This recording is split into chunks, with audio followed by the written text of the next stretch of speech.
Assalamualaikum. Semoga kita senantiasa dalam lindungannya ya, sahabat channel. Materi kita kali ini tentang sistem ekskresi. Tahukah sahabat apa itu sistem ekskresi? Sistem ekskresi adalah sistem yang berfungsi dalam proses pengeluaran zat sisa metabolisme yang sudah tidak dibutuhkan lagi oleh tubuh. Berbicara tentang sistem pengeluaran, pada manusia itu dibedakan menjadi 3 bagian. Yang pertama, pengeluaran zat sisa metabolisme oleh suatu organ yang sudah tidak dibutuhkan oleh tubuh disebut dengan ekskresi. Yang kedua, pengeluaran zat sisa dari hasil pencernaan berupa feses atau tinja disebut dengan defekasi. Dan yang ketiga, pengeluaran zat berupa enzim atau hormon oleh suatu organ dalam tubuh yang disebut kelenjar yang masih dibutuhkan oleh tubuh disebut dengan sekresi. Nah, itu dia teman-teman. Sekarang kita akan bahas tentang organ yang berperan dalam sistem ekskresi. Apa saja itu? Yang pertama ada ginjal, yang kedua ada hati, yang ketiga ada kulit, dan yang keempat ada paru-paru. Karakteristik ginjal, yang pertama, ginjal itu terletak di kanan dan di kiri tulang pinggang, yaitu di dalam rongga perut pada dinding tubuh bagian belakang atau bagian dorsal. Kemudian, ginjal berjumlah 2 buah, yakni kiri dan kanan. Ginjal bagian kiri itu letaknya lebih tinggi daripada ginjal bagian kanan. Kemudian, ginjal memiliki bentuk seperti biji kacang merah yang ukurannya seperti sekepalan tangan kita. Ginjal berfungsi menyaring darah yang mengandung zat sisa metabolisme dari sel di seluruh tubuh.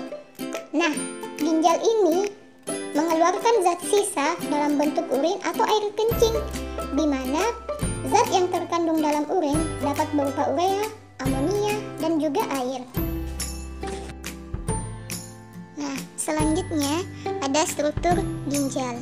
Struktur ginjal dapat kita lihat pada gambar, di mana gambar bagian bawah sebelah kiri itu menunjukkan adanya bagian-bagian yang berhubungan langsung dengan ginjal, yakni yang pertama ada ureter yang merupakan saluran yang membawa urin dari ginjal menuju ke kantung kemih atau vesika urinaria.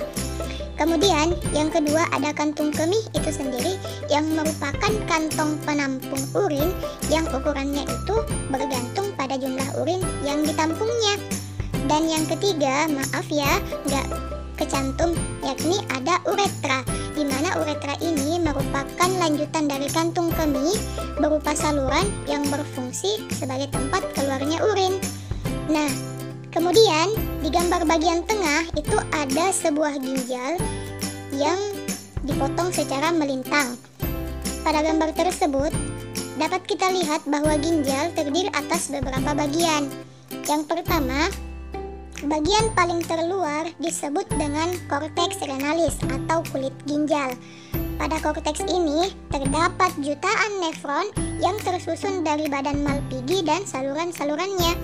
Kemudian, yang kedua, atau bagian dalam dari korteks yang seperti piramid, itu terdapat sumsum ginjal atau medula renalis.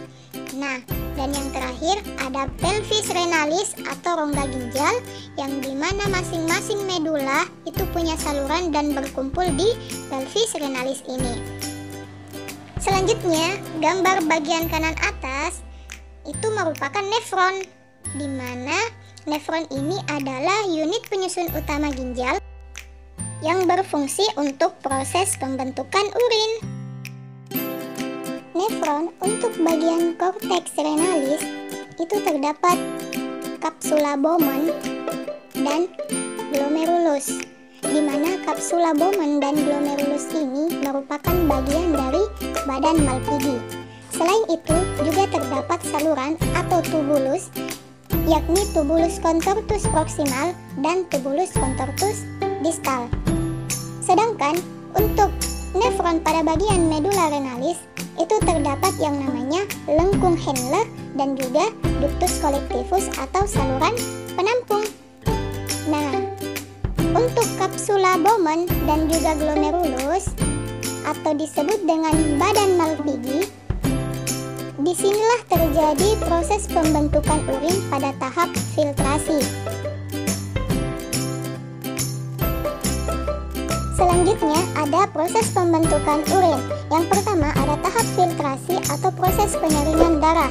Pada tahap ini terjadi di glomerulus dan kapsula Bowman, di mana yang dihasilkan pada tahap filtrasi ini adalah urin primer yang masih mengandung air, glukosa, asam amino, mineral, vitamin, urea ataupun kreatinin. Kemudian pada tahap kedua ada namanya tahap reabsorpsi, yakni tahap di mana terjadi proses penyerapan kembali zat yang masih berguna yang ada pada urin primer. Nah, pada tahap reabsorpsi ini terjadi di tubulus contortus proximal dan menghasilkan urin sekunder. Dan yang ketiga ada tahap augmentasi atau tahap penambahan zat yang tidak berguna ke dalam urin sekunder. Pada tahap ini terjadi di tubulus contortus distal dan menghasilkan urin yang sesungguhnya. Selanjutnya ada proses pembentukan urin, di mana pada gambar ini sudah bisa kita lihat bagaimana prosesnya dan penjelasan pada slide-slide sebelumnya.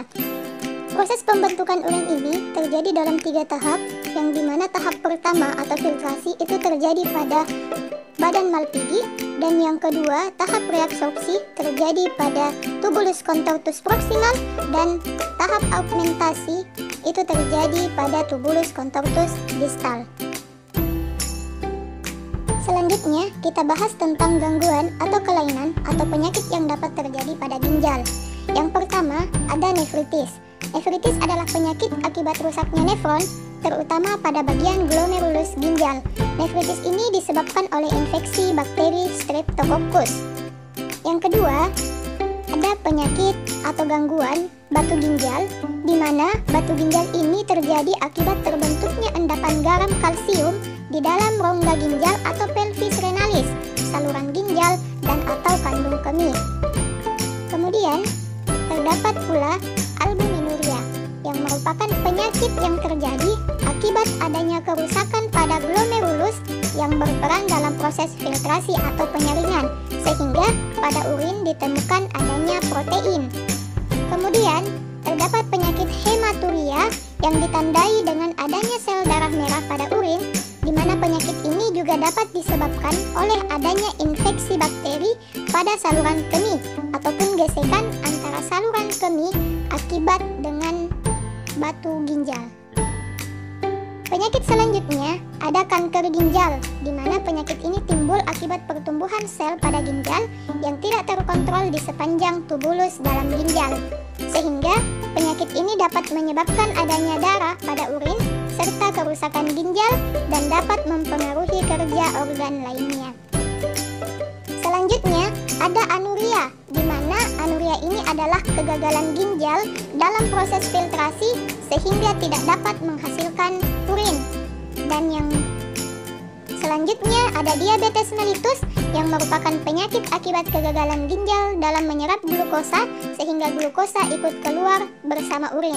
Dan yang terakhir ada diabetes insipidus, yakni penyakit yang disebabkan karena kekurangan hormon ADH atau antidiuretik hormon, di mana kondisi ini menyebabkan tubuh tidak dapat menyerap air yang masuk ke dalam tubuh, sehingga penderita akan sering buang air kecil secara terus-menerus. Oke, terima kasih sahabat. Nah, organ ekskresi lainnya ada hati, kulit, dan paru-paru. Nantikan di video selanjutnya ya sahabat channel. Thanks for watching.